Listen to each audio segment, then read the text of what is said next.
Hi, Group 1. Ito na, ang card na inyong napili. Tingnan natin ha. Kunin natin dito. Tayo po ay live na live. This is the Page of Wands.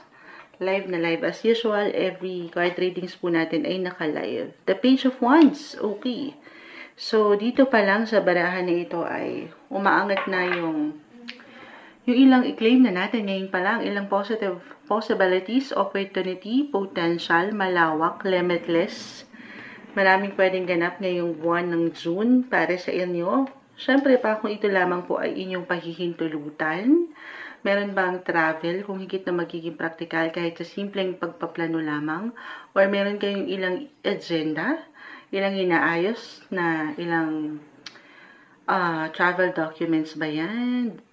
Visa, passport, yung mga ganon. Okay? Or why not? Kasi sabi ko sa inyo, malawak ang pwedeng makapakinig nito. Tayo po ay general reading. Parang yung isip nyo ay hindi lang sa travel, pero dito rin pumapasok ang ilang aral, ilang bagong aral, opportunity, or kung kayo yung mga, anong tawag dito? Kasi dyan pumapasok, why I'm getting a message yung ilang about sa education, kung about learnings, academics nyo, ayan. So, ayan, i-claim na natin yung ilang magandang potential dyan kung meron kayong pinupush, or maybe this is a sign for some of you na i-push nyo na yan. Ano man yung gusto nyo pang marating, ang lawak, ang layo pa, ang dami nyo pang pwedeng madiskubre, hindi lamang sa inyong mga sarili, pero yung mga lugar, bagong kultura, bagong buhay, magandang buhay. Wow. Ang dami sinabi dyan pala ngayong Hunyo, huwag kayong pahuli. Okay? Andyan yung energy. Or maybe, baka merong balita, impormasyon na parating sa inyo, kahit over the net lang ito. Limitless, guys. Para kayo nagsisimula dito, para sa ilan sa una, yung pakiramdam na ganon. Kumbaga, andyan yung excitement, yung pagiging adventurous, na ang ganda. Add pa tayo sa cards na yan, guys. Ang daming pwedeng iwan eh. Add tayo. Group 1, anong kailangan yung marinig? Mensaheng gabay po. Anong kailangan yung marinig ngayong buwan ng June? We'll be straightforward. Guidance para sa mga taong maaaring makapakinig nito. Group 1, the Knight of Swords. Kita nyo, parang pasugod pa nga kayo dito. 5 of Pentacles, may umangat din. Pakita natin sa live. Excited or exciting na ganap ang parating ngayong Hunyo. Or maybe a reminder na yung bawat galaw nyo, pahintulutan nyo ang sarili. Bawat galaw, desisyon, aksyon, samahan nyo nung galak, nung saya, nung excitement. Kahit pa gaano man kaliit or kalaki yung bawat inaayos nyo or inaasikasan nyo, the 5 of Pentacles. This one is in reverse. Ito yung na-mention ko na kung magiging practical ako sa pagpapayo dito, this is about, kasi pwede physically, mentally, emotionally, even financially, naka-reverse na siya, kasi nanlalaban kayo. Dito yung enerhiya na pwede yung magamit para may bumagsak na, para magampanan. Ayan, yung mga gusto nyo pang gawin, puntahan, as I've mentioned, asikasuhin, kasi po meron tayong nakikitang abundance or kahit pa improvement lamang ito for some of you. Kasi sa realidad, guys, magkakaiba pa rin po ang bawat isa, okay? The 5 of Pentacles po ay narito. Ano man kalaki, kaliit, pero may improvement pagdating sa inyong money. At saan higit kayong makakagalaw. Totoo naman yan. Higit na meron kayong magagawa or mabibili, mapupuntahan. Okay, lalo pa kung i-compare nyo itong ilang ganap, itong mga nakalipas na buwan sa inyong buhay. The Fool, the Page of Wands, it's all about new beginnings talaga. Exciting, adventure na paparating this month. May travel, or meron talaga kayo, isa ba to, part ba ito sa ilang goal nyo? Or a reminder, kung kayo talaga yung nagsisimula from zero, from day one, hindi pa huli ang lahat, okay? Kahit pa parang dito na tayo, kalagitnaan na halos ng taon, kung ano yung mga nabuo yung plano nung nagsimula ang taong ito, 2025, it's not too late. Okay? Pwede pa kayong magsimula sa una. Kaya ano man minsan, nasubok kayo ngayong taon ng buhay. Okay? Start new, start fresh. Why not? Fresh? Parang may new beginnings po. Ako nakikita, pahintulutan nyo yan. Okay? Okay. So, why not? I-manifest nyo rin dyan pa lang yung mga gusto nyong, sabi ko nga, puro new beginnings kasi. And this is something, siyempre, yung energy. Tutulungan ng sarili na makarating doon, mapuntahan yun, makamit yun. Manifestation is the key. Stay positive, stay optimistic sa bawat gusto nyo pang makamit. Okay? Okay. Kumbaga, andito yung power na meron kayong pwede pang magawa. Gaano man parang, ito kasi si Five of Pentacles, sinubo kayo ng buhay this past months. So, i-claim na ba natin yan? Of course, i-claim na natin yan. You have the power, group 1, para magampanan lahat yan. Okay, sige, kuha na tayo ng final words. Yan na yun. Para isa lang kasi yung naisip parating. Guidance para sa mga group 1 na maaaring makapakinig nito. Guidance para sa mga taong ito na nagsisimula or gusto magsimula ulit ng something proyekto ba yan? Negosyo?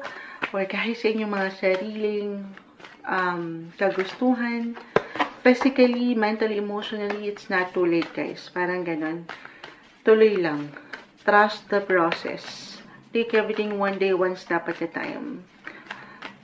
Huwag magmadali, huwag mainit. Nandito ka sa tamang posisyon, nandito ka sa tamang relasyon. If ever, kayo'y napagtatanong lang naman. Okay? A time to give rather than take. New moon, new.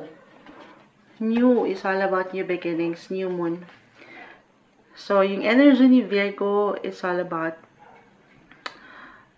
yung pagka-healthy, healthy relationships, healthy physically, mentally, emotionally, hindi po isang, or even financially, ayan, hindi isang medical advisor ang moonchild, pero narito yung enerhiya. A time to give rather than take. Dito nga sabi ko sa inyo, higit kayo maaangat yung energy. Siyempre, pag may energy tayo, na ang ganda, andyan yung pagka-healthy. Mas magagampanan nyo yung ilang responsibility, obligations nyo with the Knight of Swords. Mas mararating nyo, makakamit nyo yung mga gusto nyong puntahan. Or marating pa, matutunan pa sa buhay.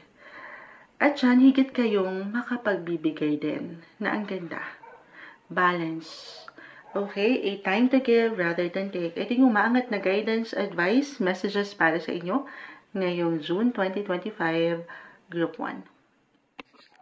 Hi, Group 2. Ito na ang card na inyong napili.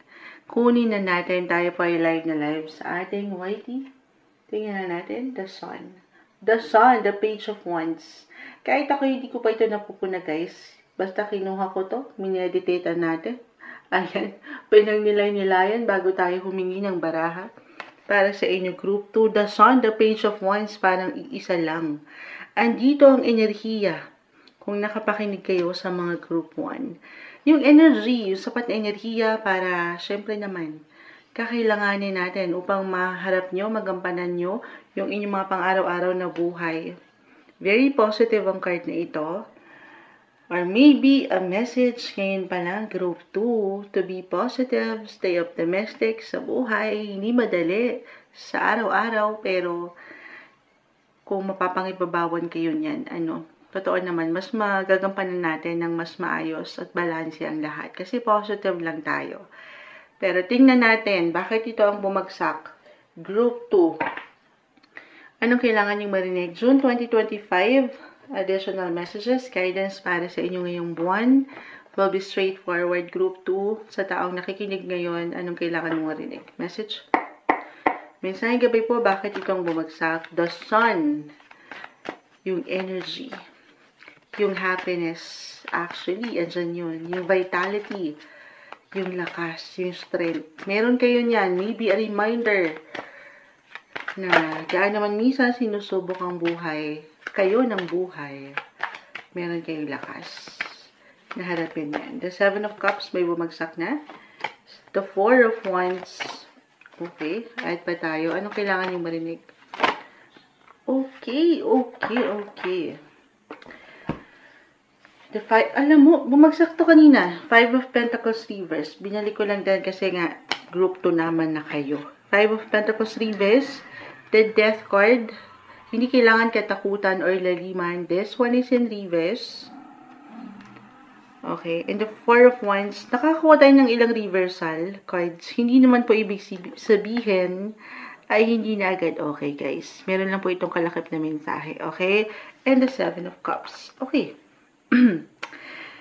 Ang daming ganap or may ilang pwede kayong puntahan or i-focus, bigyan ng atensyon ngayong buwan. Dito nag-highlight, pumapasok ang usaping pamilya, buhay, relasyon. 7 and 4 of Wands po ay narito. Marami kayong choices or options. May paraan if ever, kasi 4 of Wands po is in reverse. Meron kayong pinagdadaanan or pagdadaanan this month na tensyon, kahit sa simpleng tensyon or conflict sa inyong buhay, tahanan, pamilya, or personal relationship. Tayo po ay general reading. Just only take what resonate. Merong solusyon, resolution, may malalagpasan kayo. May kakayanin kayo. Okay, the Five of Pentacles reverse, isang indikasyon na ito ay temporary. The Death card, everything is temporary, guys. Hindi natatapos sa isang punto na hindi kagaanan ng inyong buhay na ganun na lang, hanggang doon na lang. Alam mo, along with your other cards, kaya marahil umangat o see the sun. Talagang kailangan yung magpaka-positibo. Mula dito sa ilang maaring agenda. Okay, if ever mag-apply man yung emosyon na ito, na syempre lalo pa kung may patungkol sa buhay mag-asawa, pamilya, yes po, or personal na relasyon, hindi siya nagiging madali. Pero pinapalalahanan kayo dito na, guys, iba-iba tayo ha, ng pinagdadaanan, kahit iba-iba talagang bawat isa. Oo, kasi the Death card is in reverse. Kung meron kayong sitwasyon talaga na hindi madali na kinakaharap, buhay, relasyon, nag-highlight dito sa inyo, group 2. At dito niiwan kayo ng limitations, ng restrictions, kasi nga, kailangan. Dito, very important daw na mapaangat nyo yung katotohanan or anong totoong nararamdaman nyo nang nasa balance, sumasang-ayon ng eroplano. It's time to go na ba? It's time to let go na ba? Or kakapit pa? Dalawa yung, kasi parang meron kayong iniisip na magagandang ideya or possibilities, potential. The Seven of Cups. Ang dami. Ang dami nyo pang pwedeng gawin, pagpilian, matanggap sa buhay, pag-ibig, relasyon, pamilya. Pero nai-stock ang ilan kasi parang meron nag-iiwan ng control ba sa inyo? Or kayo mismo itong nag-iiwan ng control kasi feel nyo andito yung enerhiya, andito yung kailangan nyo. Money, physically, mentally, pag nilay-nilayan, if ever talagang parang meron kayong ilang laban dito na hindi nyo mapagtanto or malagpasan kasi nabibigyan kayo ng limita. Reflect. Do some reflection. Okay? Kasi sa part na yan, kayong higit na makapagpapasya, guys. Andyan pa ba yung nakikita nyong saya or naiiwanan na lang kayo ng ilang pag-aalala po? So, maybe this is a sign for some of you to let go and to start something na mas mapapaangat nyo yung energy ng masaya lang. Na para kayong mga bata. At hindi kayo nasasakal sa isang situation na masyado akong seryoso. Nakikita ko dito para sa ilan sa inyo. So, feel more confident sa iyong kakayanan. Feel more expressive sa mga gusto mo pang gawin. Kasi parang may limitations, guys. Alam ko medyo complicated yun. Pero for some of you na mayroong pinagdadaanan sa relationship, na hindi natatapos, okay? Napakarami nyo pang pwedeng gawin. Or meron nga kayong ilang choices dito. Pero naiiwanan kayo ng limits. If this is not about relationship, tayo po ay general reading, pwede itong trabaho, negosyo, marami pang pwedeng i-offer sa inyo ang mundo, guys. Para sa mas ikay-improve, ikay-develop ng inyong buhay, life in general, money, okay, emotionally or physically.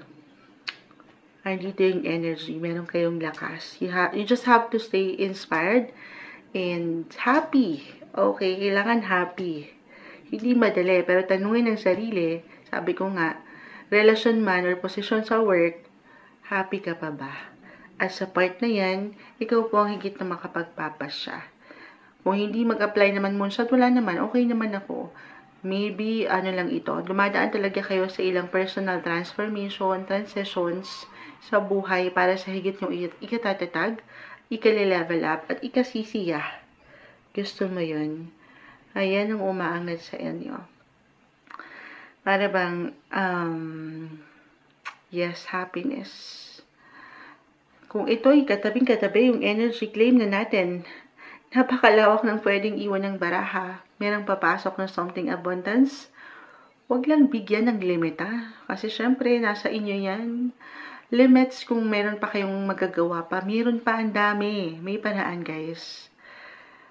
Yes po, merong claim natin ha, money-wise kung mas practical, mas, kumbaga, makaka-attract nyo or makaka-attract kayo ng prosperity. Parang magiging money magnet ang ilan sa inyo. The sun is here. Huwag nyo lang bigyan ng boundaries yung mga bagay. Andito yung power nyo. Andito. May something maganda. Yung love, yung happiness, and yung success. Claim na ba natin yan? Yes po. Ito yung umaangat na guidance advice para sa inyo ngayong June 2025. Group 2.